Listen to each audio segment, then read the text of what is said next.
Hi, I'm Eric at Frog Valley Tropical Fruit Farm, and this is Florida Natural Farming.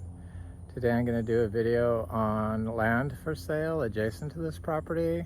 So real estate of some land that is next door to this property, a 5-acre property and a 10-acre property, or you can buy them both together. It's the same owner. And also I'm going to talk about microbial guilds. So microbial guilds are guilds of microorganisms that work together symbiotically or antagonistically to the health or detriment of the plant host. And in our case, it's tropical fruit trees. So this property next door, there's a road between us, a dirt road that goes to 2 houses. So there's a house back there on an acre, I believe, and then past further down this road, it's just like a 50-foot wide strip of land between our property and that property. That's a 5-acre lot with a huge barn he built, a steel barn. It's 100 by 40 because he said it's 4,000 square feet. It's on a cement slab. I guess it's plumbed for septic and water, and it's insulated, but there's no other finishes on it. I don't even think the doors are on it yet. It's nice. The only thing I see wrong with it, it has these awnings on both ends, lengths of it, which are nice. I think one's 12 foot and one's 14 foot, I think is what he said, but I could be wrong. But it overlooks the neighbor's pool and house. The one side, he built it so close to the property line.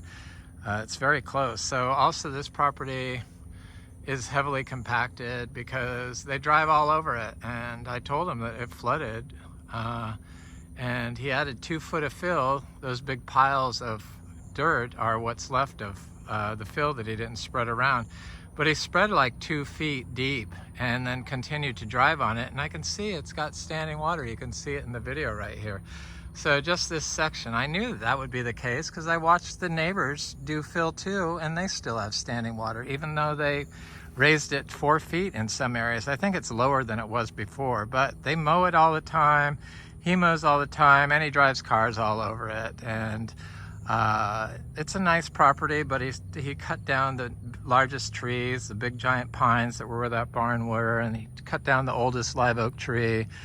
And he does stuff like manicures the trees, the palm trees, so cuts all the leaves off. And you know, during the summer when there's all kinds of little frogs living in there, and they're all in bloom, so negatively affects the ecosystem, I believe. And then by driving machinery to each palm, he just drives back and forth, and that's where that standing water comes from. Even though he raised it up 2 feet above ours, we don't have standing water like that here, but we focus on soil health. So compaction is a major problem and limits microbial life, and especially on sand here in Florida. Everyone drives on their yard and everyone mows their yard, and microbial life is severely limited by the amount of compaction you have. So I found that not mowing it and leaving this living orchard floor has really created a healthy system that favors microbial life that is works in guilds with their tree hosts, their tropical fruit trees, in a beneficial manner. So because we don't have a lot of wood chips we put down, I think wood chips are great, but I think living orchard floor in combination with wood chips or some sort of other mulch. For us, it's small piles of compost we do adjacent to trees. That's what that is. It's hay. I don't really apply wood chips anymore. I have in the past. They tend to favor saprophytes, and saprophytes are great, but I want the evenly balanced system. So you can get that with the living orchard floor in combination with wood chips and straw and chop and drop. A little of everything, I believe, is the ideal arrangement. So a little living floor in combination with a little chop and drop, or little wood chips scattered in there is good. So the front of that 5 acres has a nice sized pasture. He has 2 of those little teddy bear beef cattle. You know, the ones with the white face, and they're black and white. They're like pandas. I forget the name of them, but they're very cute. They're very expensive. So he has a bull and a heifer in there. They seem to be able to have enough to eat in there. And then the adjacent, the price of that is $370,000, and there's a flow well, so it has an artesian irrigation system that probably pumps out like 60 gallons a minute. But he lined it with PVC, and it goes right into the pond. There's a nice pond on it that he had built, so it has a good pond on it. But he has that flow well, that artesian well, on all the time. It's dumping microplastics into the well consistently every day. So I'm not sure how healthy that is, but I'm sure it looks nice. I'm trying to get a good view of what the adjacent 10 acres. So he has that 5 acres, and then right next to it, and they're all fenced off. So the 10 acres is fenced separately with a gate that goes into this 5 acres. But the 10 acres adjacent, it's east of us. So it's in that direction. It's just pasture. And it has some old ditches or old swales from the citrus industry. But it's, I don't think it has a standing water problem. Supposedly it floods a little bit, but it doesn't flood here. I know it shows that we could get flood, but we've had 20 inches of rain and we've never flooded. So I really don't see the flooding happening. So the property looks just like this. I think they're getting ready to build something here. Looks like they divided this into 4 10-acre lots here, but they haven't put it up for sale. But they're adding all this fill right now, and it looks like they're going to build something. I thought they would have built houses there, because houses like that house over there on 4-point-something acres was newly built and sold a few years ago for $2.7 million. So there is money in it. So this is the property I was talking about, and the 10 acres is right past that. But the 10 acres doesn't have any trees. The nice thing about, here's that road. The nice thing about this 10 acres is, or this 5 acres, is it's got the trees on it.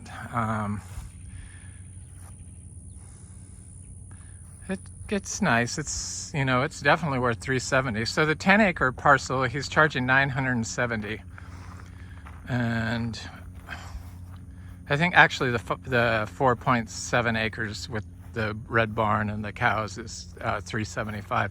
But he's going to list it. I got a call from him last night saying, I'm going to list the property with the real estate agent. If you want it, please buy it, or please make an offer. But I'm not going to buy it. I don't want the property.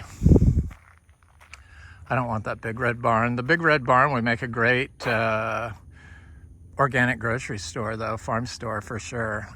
Anybody that's interested in that. And he'd be next door to me, so I don't know if that would be a big plus.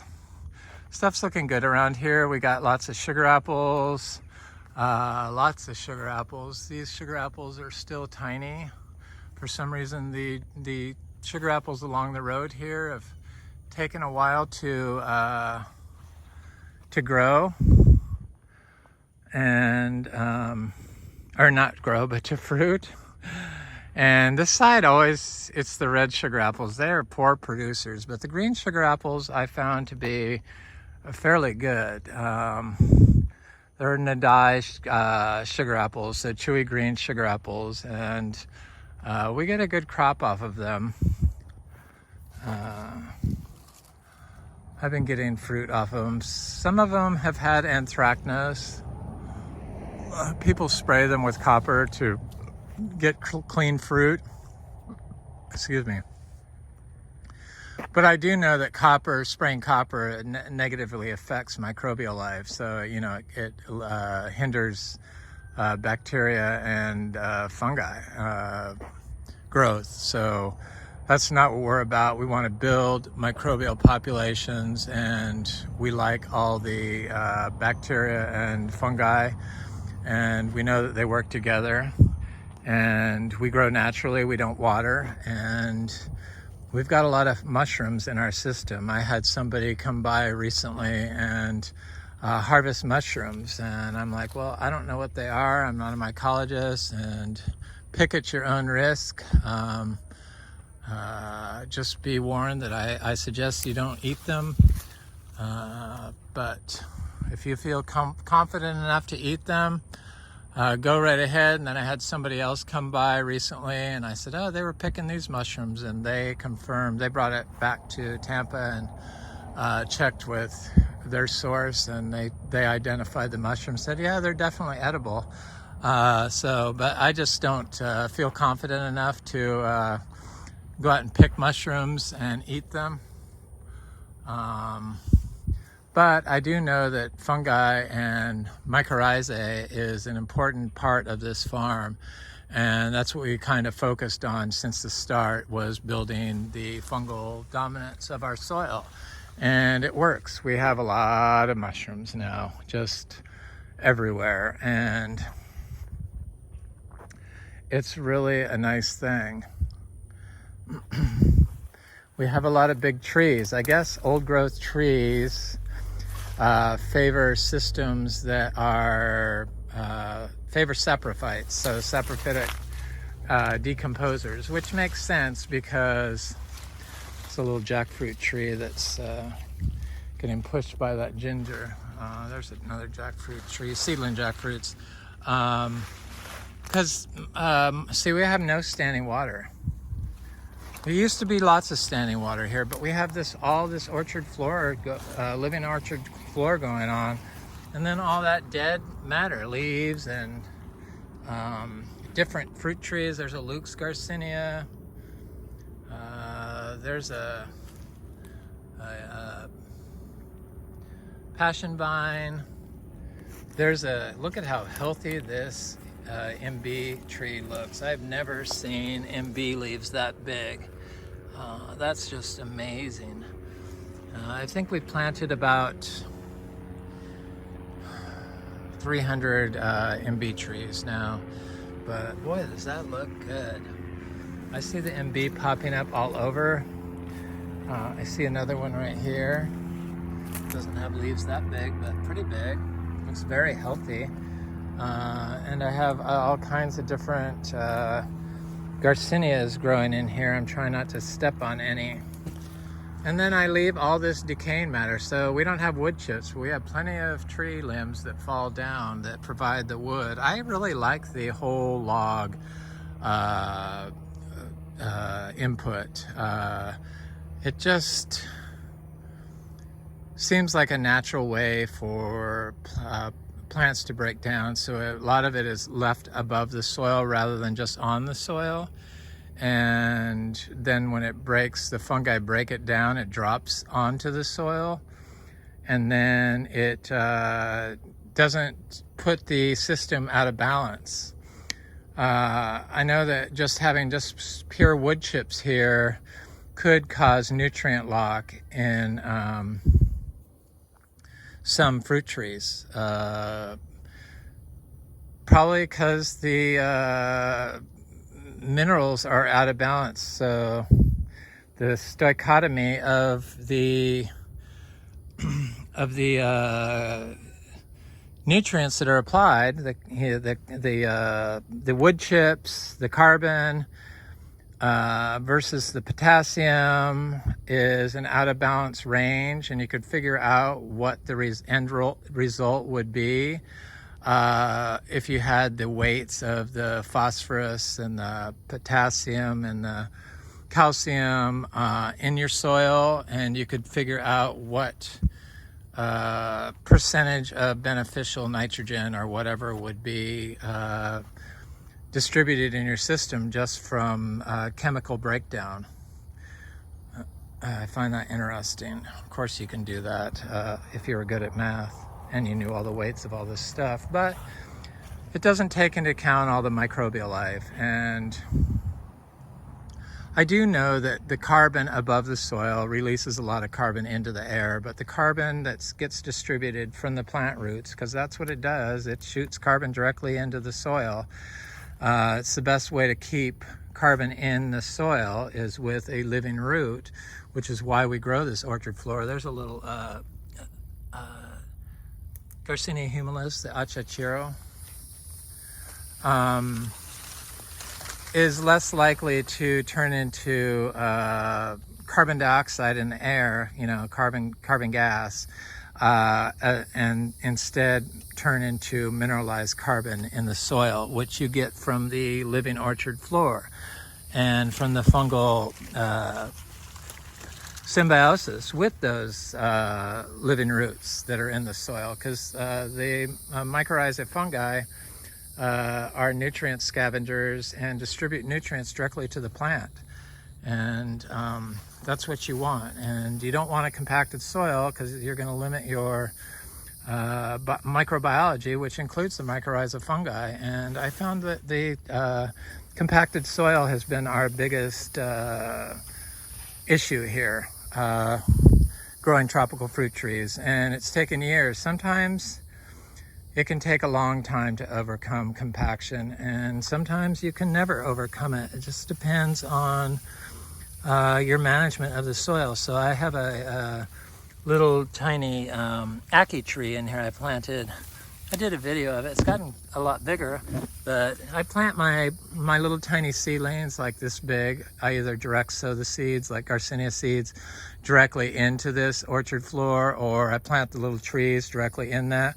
And since we dry farm this little tree and I plant them bare root, so they're able to form relationships, symbiotic relationships with the biology in the root zones of this grass and other plants that quickly colonize the tree root zone, because they're attracted to diversity, and they get different nutrients for different trees, and the sugars excreted from the fruit trees is probably a lot greater than the sugars excreted from the grass.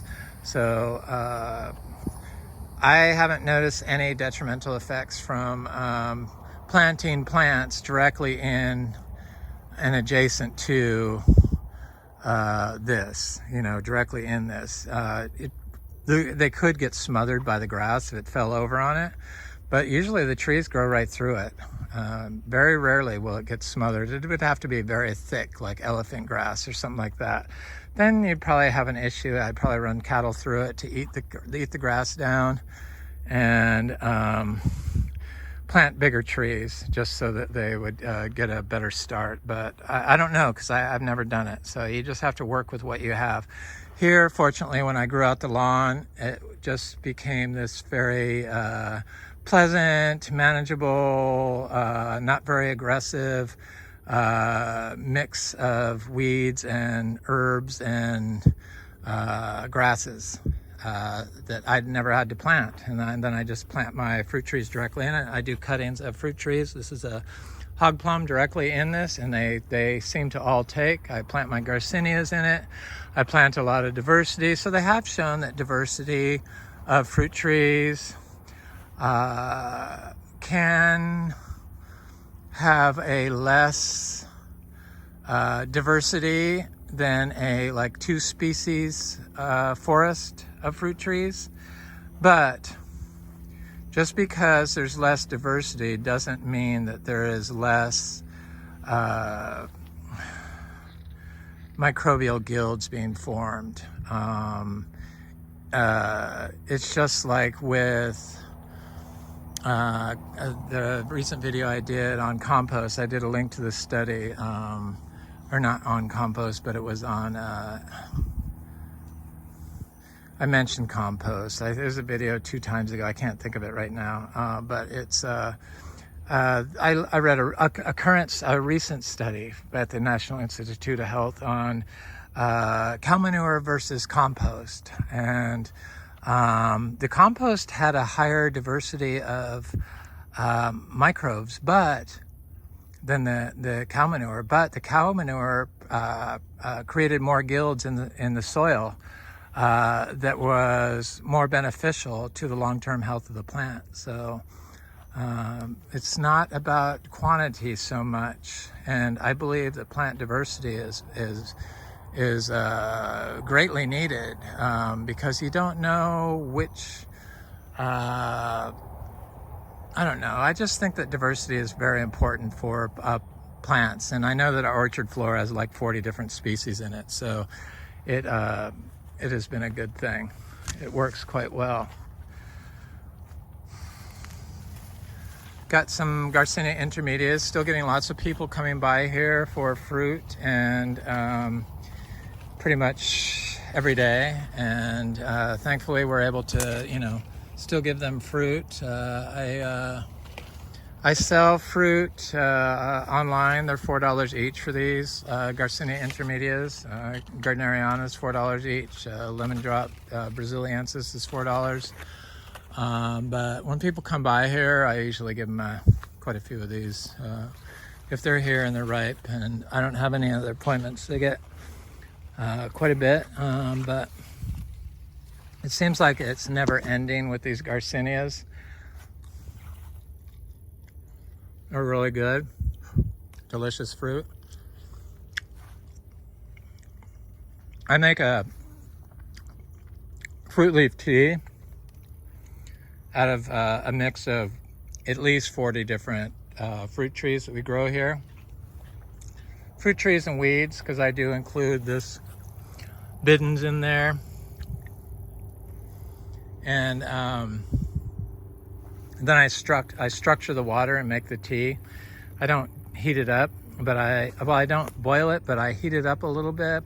Ideally, it would be done in the sun, let the sun's energy break down the bioactive compounds in the tea leaf. But it's really been health promoting for me. But I'm not a doctor, so I'm just telling you my experience. Please check with your doctor. Don't take this as medical advice. But I'm so thankful that I can utilize all of my fruit trees pretty much year-round because they always have leaves on them. I don't think I have any that are deciduous, though this sugar apple can lose leaves at times. But I do citrus. Our citrus does good. There's so many issues with people growing citrus in Florida, and their management style is mow the area, the strips between the trees. They grow in strips. It's like Florida permaculture style. They grow in strips, and then they do an install. They don't do a monocrop of fruit trees. They'll do like 12 different trees, and then they might put down vetiver grass or perennial peanut, but that's just an install, and it's not how we grow. But if you choose to grow that way, that's fine. But the Florida citrus industry mows the strips between the trees, and then they spray weed killer from around the tree, because everyone thinks that, not everyone, people that watch these videos know that that's not true. They remove all the plants from around the tree because they think that they compete with the tree, and then their trees have issues because they come systemically with greening. And we grow about 14 different types of citrus here, all dry farmed, all healthy. And this is a seed grown tree that's produced fruit for the first time, and it's got a lot of fruit on it for the first time it's ever fruited. And I've never given it any piles of compost. I keep saying I'm going to do that, and I keep forgetting to do that. I have to do that today. Hopefully I'll remember. We get a pile every day of manure. And I know that microbial life is important for a tree's ability to signal to its environment to get the nutrients needed to create the phytochemicals that would combat greening. But when you have a compacted soil that you get from exposed sand from around your citrus tree, and you mow between the trees, nutrients can't even flow between the trees. So there's no way that mycorrhizal or biology could live in the rhizosphere of the tree. So your tree's ability to function and counteract abiotic stress is completely dampened, and that's why. And then they put mitochondria damaging chemicals directly on the tree. You know, fungicides, herbicides, pesticides, conventional fertilizers, which a lot of them are the insecticides are just pure PFAS. Which the tree uptakes and winds up in your fruit. And definitely the insecticides are, they are forever insecticides, the PFAS. And then they use plastic tubing, or a lot of times they'll put cloth, their plastic cloth bags around their trees. So they've are building a soil system that's highly filled with nanoparticles of plastic. And nanoparticles of plastic not only contain phthalates and different chemicals that are cancer causing and mitochondrial changing to plants and humans, but they collect forever chemicals on their surface. So I watched this recent video of it was out of Germany, and it was on forever chemicals in the Realestate region of Germany. And I guess the whole thing is polluted because they used paper pulp. So biosolids are full of forever chemicals. Florida Citrus uses has used reclaimed water, and they use biosolids. For a lot of fertilizers are made from biosolids, so they contain forever chemicals. The pesticides contain forever chemicals. All the sides contain forever chemicals and other known cancer-causing chemicals. So,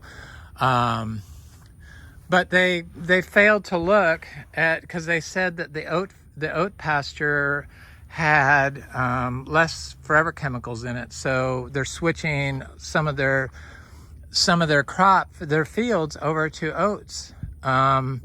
But they failed to look at what they're doing to their strawberry fields. So you look at their strawberry fields, which they say are high in forever chemicals, even though it's right next to the oats, but they have plastic mulch on the soil. And I'm sure they're irrigating it. Probably the oats they don't irrigate, but the strawberries they do for sure, with plastic.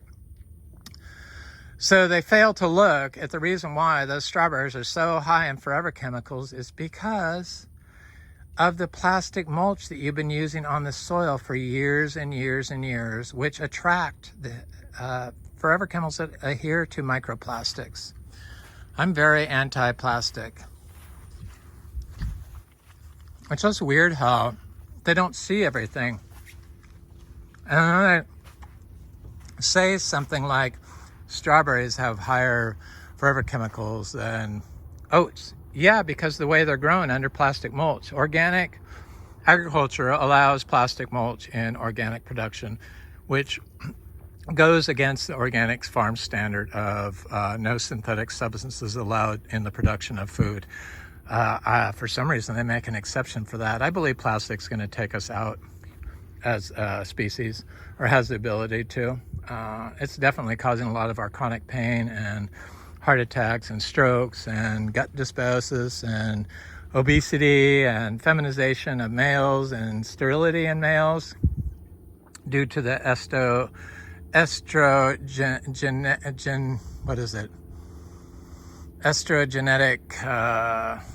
compounds. I can't think of it. I don't think it's not genetic, but it's the estrogen containing compounds of some plastics. It's really sad. And then we consume them. Look at this little cacao tree. So we grow cacao. As I read so many things, they're trying to develop cacao that's drought tolerant, but yet we have been growing dry farm cacao here in central Florida, which was supposed to be impossible, and fruiting it for 13 years. So they just fail to look at what's right in front of them, and then they just look at their controls and think that they have the ability to develop a fruit that is, I mean, if you could do it, it would have been done by now. So to develop a cacao fruit that's drought sensitive or drought tolerant, whereas we're growing drought tolerant fruit here. You think you'd look at the whole system. That's what we do. So we look at the whole system. That's why we do this. So we do a little mulch, we do a little wood chips, we do a little chop and drop, we do a lot of living orchard floor, and we do a lot of diversity. It works in Florida. It's an amazing spot. When I said this is probably the only spot I think you could do this in North America, I'm pretty certain that's true, just because we can get the trees like mangoes that can grow well here, and we can get almost all the tropicals to grow here. And since it is the most biodiverse spot in North America, it's not a far cry, or it's not a stretch to say that this is probably the only place in North America that you could do this. Meaning our wide diversity of tropical fruit trees that we could grow and fruit here naturally. Citrus is doing good. Looks like that bee's nest, oh, I thought it split, but it's built back up. That's so weird.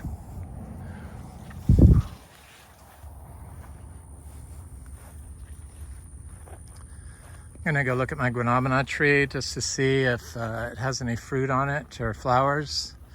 The fruit that was on it I missed, and it fell off. The problem with not checking stuff every day around here. I'm not sure, I forget what this is. I mentioned that in the last video. It's a nice looking little plant though. It supposedly has really beautiful flowers on it. My friend Frank gave that to me. This little Polyuteria is doing great. I planted this one the same time as I planted my Polyuteria torta subspecies glabra, and it's doing good. So here's this big guanabana tree, and you know, guanabana is probably the most cold sensitive tree that we grow. It can drop all its leaves, but it fruits here. It fruited here for the first time this year. And it's being dry farmed like everything else, and these weeds do not compete with it, and I try to give it lots of big compost. There's our mushrooms. I forgot to look at them. I think I looked up like 15 different types of mushrooms. We have lion's mane, we have oyster, we have a bunch of different edible mushrooms. We have those.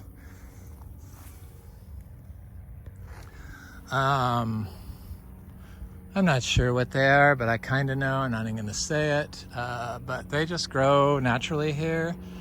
And I just feel I need to just plant more and more stuff. So we planted about 200 cashew trees. That's one. There's a little hog plum cutting I did.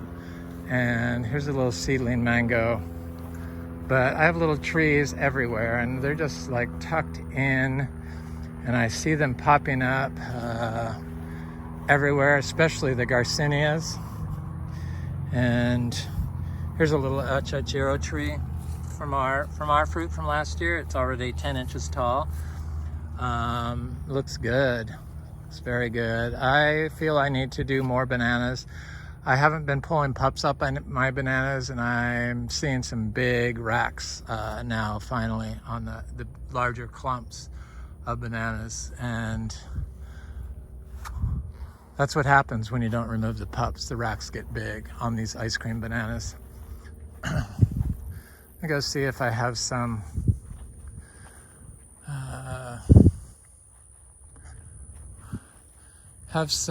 ripe seashore mangosteen. I still haven't tasted a red fruited version of that. I have let other people taste the fruit of the red version from our tree, but there's a little mango here. I have a big achachiro in here that's just like growing in this jungle. I'm just gonna look at it real quick. This is our sugar cane. It's that heritage breed of super sweet sugar cane, but that achachiro tree is right there. And I see it's covered in those vines. This tree is getting big enough to probably fruit. It's about 7 feet tall. Seems to do okay with vines growing on it, even though I don't like it. So the fastest growing achachiro we have, though, is the ones that grow in the full sun. This one would get full sun, but this guanacaste tree started growing here, and then this vine grows on it now, and then this sugar cane is growing all around it. And there's a big guava tree that's covered in fruit right there. And I'm going to try to walk through that any further. It's like a jungle. I don't really worry about snakes here because we don't have any standing water. So when we had standing water, I would see water moccasins. There was huge giant areas of this property that had, like the neighbor's property, standing water. So it can be fixed if you get the orchard floor healthy, and water can move through the system, not off the system.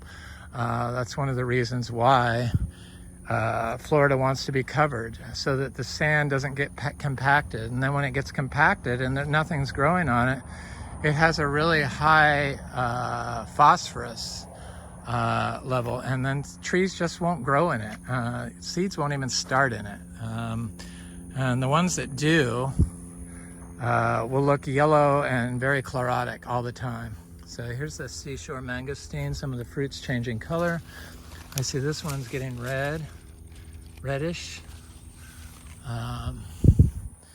But there's quite a bit of fruit still on here. Some of them are changing, some are little. It's a very good fruit. Don't listen to what anybody says. It's better than the lemon drop mangosteens. I think it has a banana component to it. I like it. I like the lemon drops, but there just isn't enough flesh on them. The bigger ones, yes, like Gardneriana, and Braziliensis is actually a very good flavor, but it has less lemon taste to it. But look at all the fruit on this. The more I look at it, the more fruit I see. Female Humbromiana. You do not need a male to get fruit off the Humbromiana. You just need a female tree. This is that Gardneriana. It's a very good fruit. Fairly big. This is kind of a small one. I like the Gardneriana just because it is such a good producer. As Braziliensis, I've been like handing out so much fruit, but yet there's still hundreds of fruit on this little tree.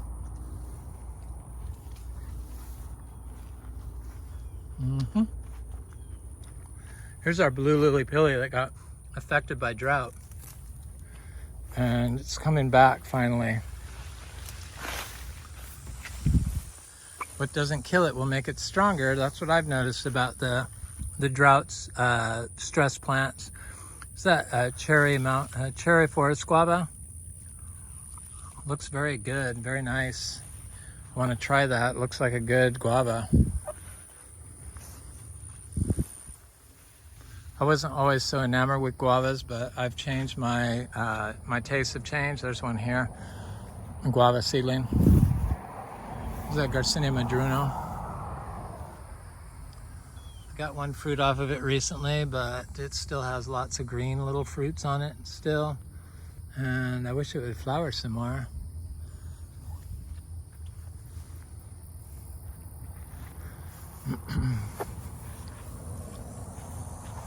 There's a little cashew seedling. There's a little cashew seedling. This is a male Humbromiana tree. They're beautiful trees. The flowers smell really good.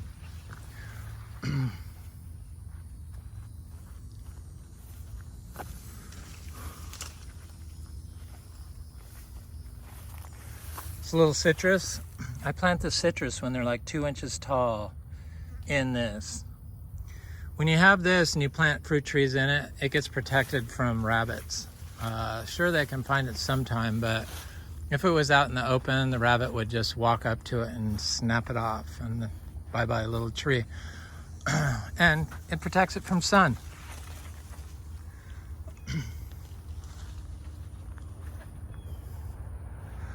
That was a Rollinia, I guess, but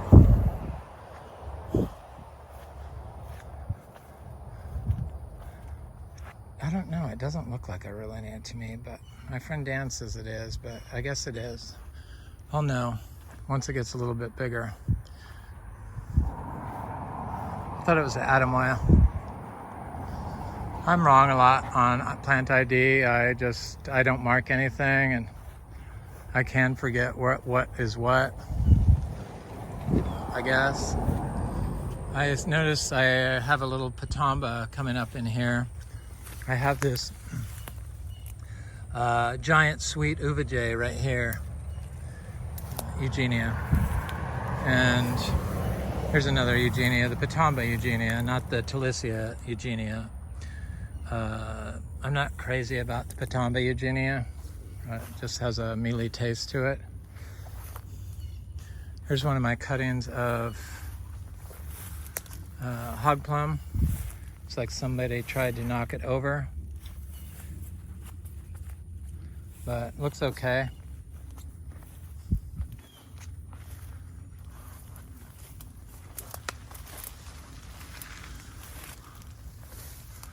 So we got some longans on it. These little tiny trees are pretty good. They're little longans, but I like longans.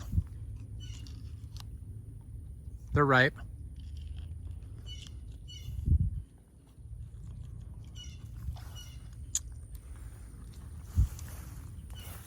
I've been throwing the seeds around. I see lots of seedlings coming up. These are our sugar apples to the right. I still have some mangoes, but it looks like we're in between crops right now. So we have diamond, Kerry, peach cobbler, and Valencia Pride with small crops on them, you know, like 2-inch fruit, 3-inch. Just they're not ready yet, and I don't know, I guess they'll be ready in a month. Would that be a September mangoes if all goes well? That's been the latest we've ever had a lot of mangoes. Sapodias, this tree actually has some fruit on it that the creatures did not get. It's a Hasia Sapodia. Anyway, that's about it for the video today. I wanted to share a little bit about the land next door for sale. The 5 acres for $375,000, but that was before it's going to be listed. It's going to be listed. It's for sale right now. I can get you the phone number if you're interested in calling the guy.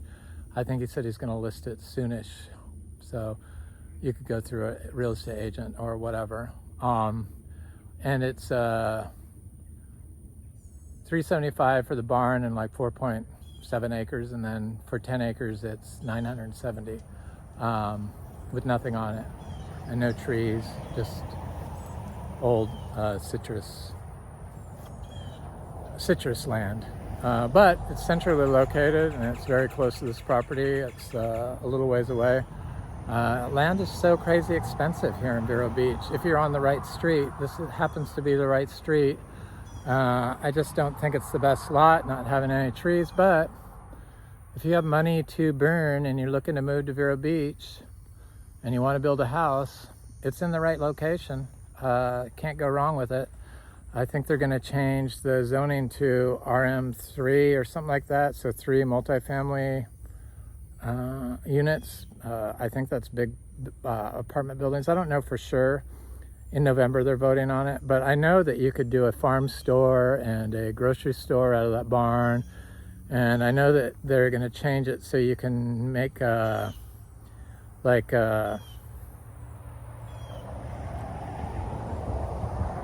a farm vacation rentals, so a farm with like cabanas that sells and produces fruit and has a restaurant probably. There's just all kinds of different options that they're going to open up the zoning for. I think it's because we're so close to downtown Vero Beach, you know, minutes away from Starbucks, adjacent to the college, Florida State College next door, and just close to the beach. It used to be 10 minutes, but now with traffic it takes a little longer, but it's not that far from the beach on the island. Anyway, that's all. Thanks for watching. Please like, share, and subscribe. If you enjoyed this content, please leave a nice comment. I get inspiration from people's comments. Thanks so much for watching. Have an excellent day.